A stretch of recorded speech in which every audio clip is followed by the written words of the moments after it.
settle Sa down. kagutan, wala kayo But one day, basta standing up. sige sa Settle sulod na sa siligan. Sa Settle kagutan din. Settle up. Sa Yes. butuan ba? Sa butuan? Butuan.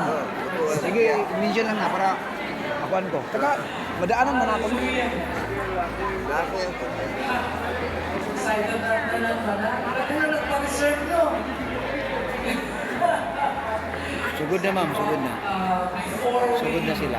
continue, let us pray. Amen.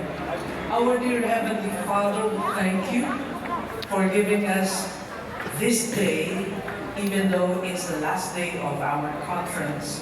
We thank you, Lord, that we can have a glimpse of the joyous celebration in heaven that will happen in the future. We pray, Father, that as we have our activity tonight, may we enjoy your presence more than the presence of each one. May we see, Lord, you behind all the things that we're going to do. Lord, be thou glorified in everything. And we also thank you for the food that are being prepared. We pray that you would also prepare our stomachs.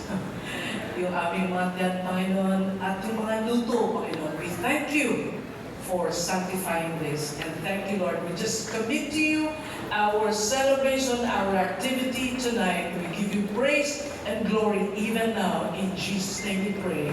Amen.